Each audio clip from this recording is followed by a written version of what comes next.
Have you ever wondered if the place where life ends could be the starting point for something even more terrifying? Prepare yourself to hear stories that will challenge everything you thought you knew about death, the soul, and what really happens when bodies are left alone in an autopsy room. I know what you're thinking. This is impossible. How could there be anything beyond death in a place like that? But what if I told you that in one of the most renowned morgues, something supernatural is happening? Something that defies any logical explanation. I'm about to share 3 spine-chilling stories that will leave you speechless. Stories of bodies that refuse to stay still, voices from beyond whispering in the dead of night, and corpses that disappear and reappear. And trust me, you won't believe what these souls are trying to tell us. Now, imagine yourself in the shoes of these workers, facing the unexplained every night, and worst of all, not knowing whether it's the end or just the beginning of something much darker. If you're brave enough to face what happens behind the closed doors of the autopsy room, keep watching until the end. The reward for those who stick around? A revelation you never thought possible. Are you ready to discover what really happens when death arrives? Or will the truth be too terrifying to bear? Let's begin. The first incident. A corpse that won't stay still. The cold, sterile air of the autopsy room was always the same. The hum of the machines, the dull glow of fluorescent lights overhead. Nothing ever seemed out of the ordinary. But that night was different. Dr. Emily James, a pathologist who had worked in the morgue for over 10 years, was preparing for her usual shift. She had seen it all: bodies, blood, and the aftermath of tragic accidents. Nothing could rattle her, or so she thought. The body she was tasked to examine that night had been found in the woods, abandoned and left to decompose. It was unclaimed, just another nameless person who had met an untimely end. As she began the autopsy, she noticed something that immediately made her pause. The fingers, once rigid from rigor mortis, twitched. At first, she thought it was just a muscle reflex, nothing to be concerned about. But then, it happened again, more pronounced this time. The fingers jerked, as if the corpse was trying to move. Dr. James froze. Her heart skipped a beat. There was no pulse. The monitors showed a flat line. She checked the body's vitals again. Nothing. The person was dead. So why was the body still twitching? She had been in this room hundreds of times, performing the same procedures, but never had she witnessed anything like this. Could it be a trick of the light? A result of muscle contractions as the body cooled? She couldn't explain it.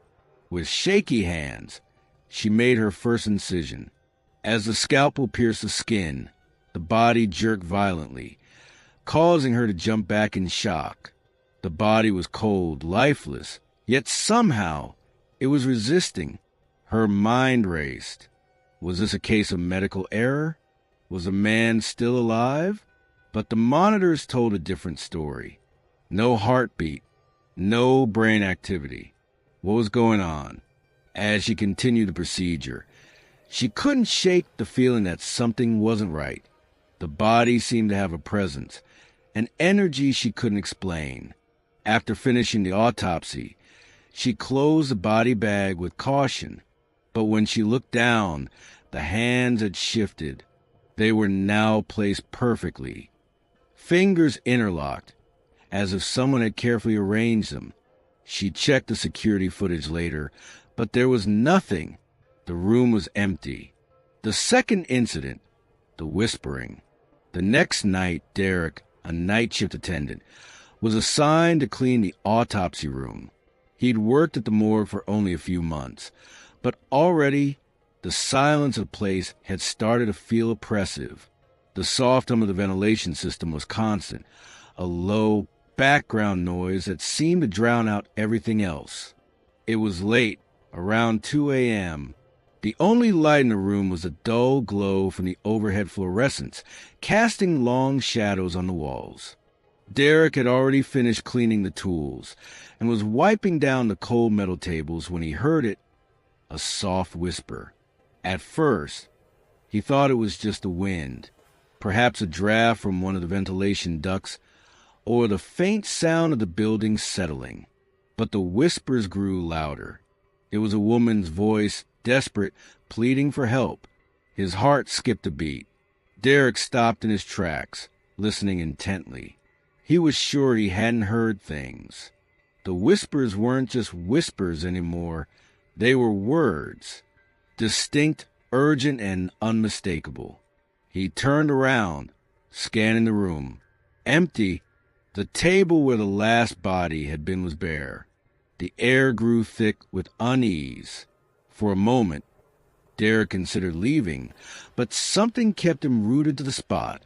The voice was calling him, drawing him closer. Please, help me. It sounded like it was coming from one of the cold storage rooms. Derek's legs felt heavy as he walked toward it. He opened the door slowly, half expecting to see a body there, a whispering ghost, or something more sinister. But there was nothing. The room was dark, empty. The voice stopped as suddenly as it had started. The silence that followed was deafening. He couldn't explain it. Was it his imagination, or had he really heard something? As he turned to leave, he felt a chill creep down his spine. Then, out of the corner of his eye, he saw it.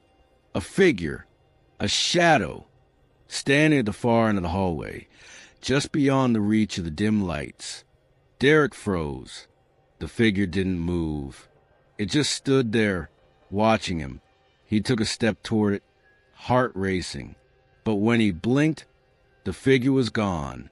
Had it been someone else in the building, or was it something else entirely? Derek never spoke about the incident again, but he couldn't shake the feeling that something was watching him, waiting. The third incident, the disappearing body. Mark, a new morgue assistant, had only been working at the facility for a couple of weeks.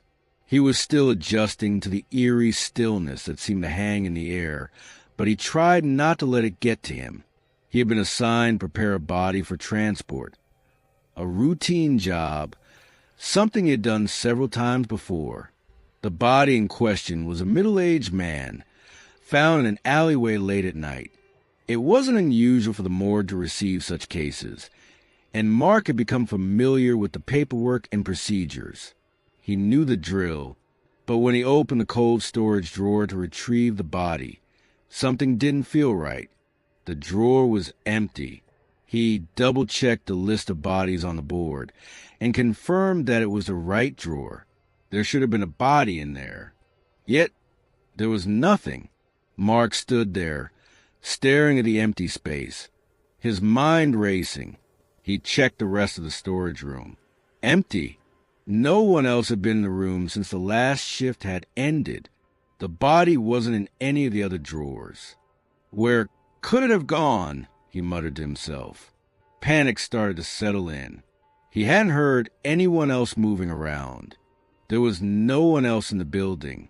As he walked back to the original drawer, he saw something strange, something out of the corner of his eye. The body, the one that had been missing, was now back in its place. Mark froze. His heart skipped a beat. There it was, lying exactly where it had been before, as though nothing had happened.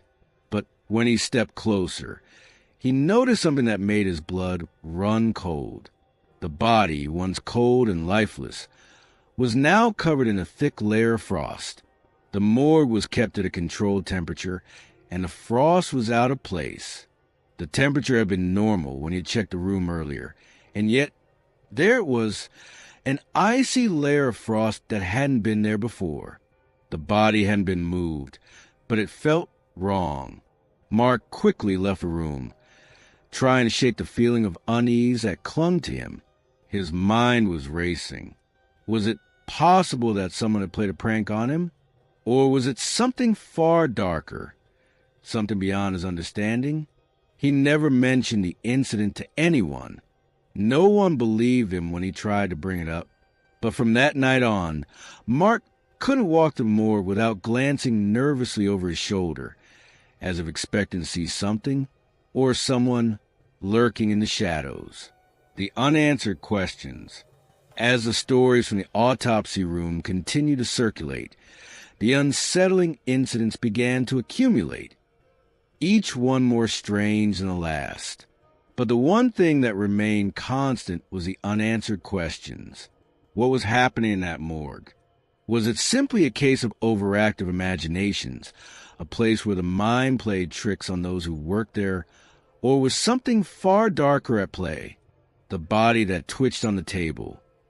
Was it a freak medical anomaly, or did it somehow still possess a lingering will to move, to fight against death itself? Was there something about the morgue that kept the dead from resting in peace? Then, the whispers. Derek, the night attendant, had heard them, as if the voices of the departed were trying to communicate. Was it just the building playing tricks on him, or had he heard the cries of someone trapped between worlds? And the disappearing body? Mark's story haunted him for weeks. But what was truly behind the frost-covered corpse that returned to its place in the storage room? Was it just a glitch in the temperature system? Or was someone trying to make its presence known in a way that couldn't be ignored? Some say that morgues, with their cold, lifeless silence, attract spirits or otherworldly forces. Perhaps it's the energy of death that lingers, an imprint of souls who can't move on. Or maybe, just maybe, it's something far more terrifying. The possibility that death itself isn't the end, that the boundaries between the living and the dead are not as solid as we believe. One thing is for sure, no one who worked in that morgue would ever forget what they experienced. The air grew thick with fear, and the shadows in the corners of the room seemed to whisper their own stories. What happened in that room? What truly dwells within the walls of a place where life ends and death begins? As these questions remain unanswered, one thing is certain. Some mysteries are best left unsolved, especially when they come from the very place where the dead rest.